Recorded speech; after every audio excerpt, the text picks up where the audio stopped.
After its absolutely horrendous opening weekend last week, The Marvels was predicted to do 15 million this weekend, a hideous drop-off from a hideous start. The good news is, though, it didn't hit 15 million. Sadly for Disney, the good news is for people who actually like entertainment, because the movie this weekend barely made $10 million over the weekend, a drop-off of 78%. This movie hasn't fallen off a cliff. It's buried at the bottom of the Mariana Trench.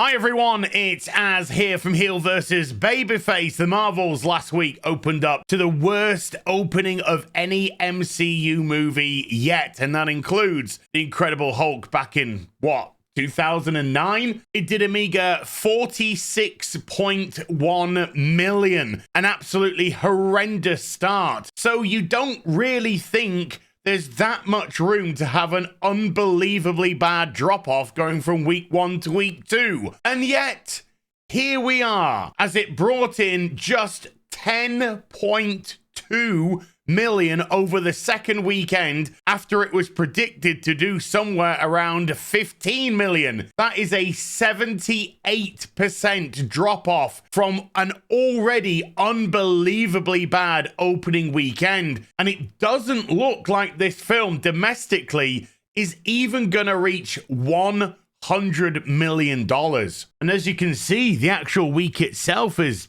nothing short of embarrassing. 2.3 million on the Monday, 3.3 on the Tuesday, dropping down to 1.7 on the Wednesday, and only 1.25 million on the Thursday. And even though it registers that it was the #1 film, it was technically the 4th film, because Thursday is previews night and 3 other movies beat that 1.25 million. Friday, with 2.8 million, absolutely exposed the film for what it was: box office poison. Is that like a personal attack or something? Yes! And now that I've been nice for a couple of minutes, let's just get to the crux of the matter. This is a long time coming, and I shouldn't be doing this video from my office with a webcam. I should be doing it from the Olympic Stadium, fucking doing laps around the place, waving to the crowd with a big t-shirt on saying, "We told you so!" But I'm very modest, probably the greatest modest person to ever live. So I wouldn't do anything like that. This is the level of idiot that they are hiring to do these movies. And by the way, the people that they're hiring, they don't care about the characters. They don't care about the universe, the world. What they do care about, however, is themselves, driven by nothing but narcissism. To them, it isn't about creating entertainment to get bums on seats to enjoy a film. It's about breaking glass ceilings and sticking identity politics everywhere in an effort, mind you, to disguise the fact that they should never have been hired in the first place. I'm a this of that. I identify as this. Nobody gives a fuck. You are the least interesting thing about any of this process. The fact that we even know the directors' names half the time is way too much information. People should be sat there at the cinema having a good time, but no, it's all about self-gratification. Look at me, aren't I wonderful? Look at these stepping stones. Because for them, that's all this is. A stepping stone onto something bigger and greater, while shitting all over something with decades upon decades of history, love, attention, world building, characterization. There are pockets where you go because you're like, I'm a super fan. I want to exist in the space of just adoration, which includes civilized critique, she explains. Then there are pockets that are virulent and violent and racist and sexist and homophobic and all those awful things, and I choose the side of light. Everything is sexist, everything is racist, everything is homophobic, and you have to point it all out. This is how somebody wants to start conversations, but as we all know, they don't want a conversation, they just want capitulation. They don't want you to question their body of work, they just want you to eat the slop. And if you dare challenge challenge me, then I've got a bunch of buzzwords lined up just for you. This is a person who talks about civilized critique and then throws all these names out there in an effort to silence actual genuine critique, because the movie's so bad even Disney cut it down to 88 minutes in an effort to get it over and done with, because if they'd put the other 40 odd minutes that they cut out in, it would have exposed it even further.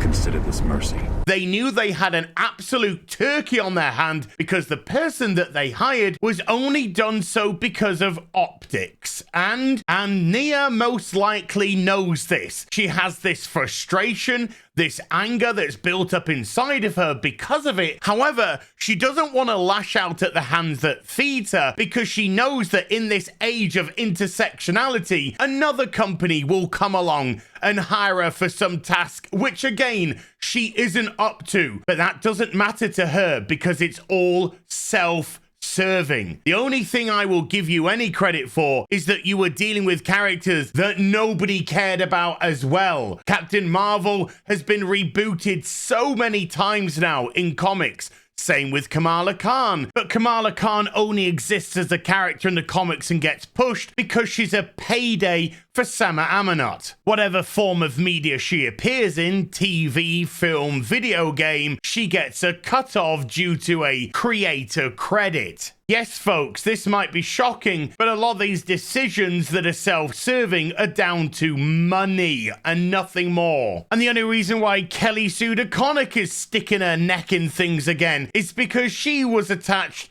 to the reboot of this current iteration of Captain Marvel and would no doubt get some sort of financial gratuity based on its success. And if you don't like my politics, don't buy my book.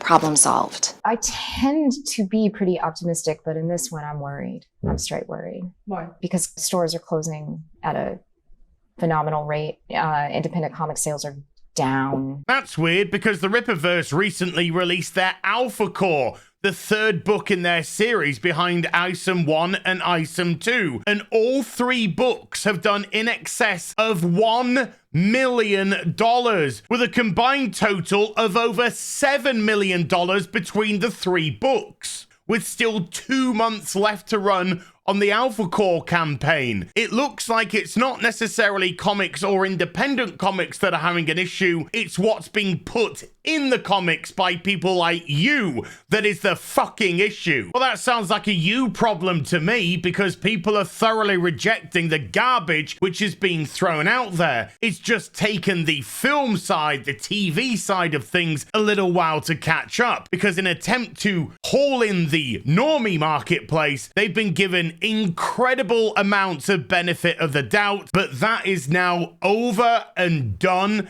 This is complete and utterly dead. At the bottom of the Mariana Trench. The Marvels didn't fail because of sexism. The Marvels didn't fail because of misogyny. The Marvels didn't fail because of racism. And the Marvels didn't fail because of Nia DaCosta being a black woman. The reason why the Marvels failed is because it's shit. It's a really, really shit movie. I'll see you in the next video. You take care. Bye for now.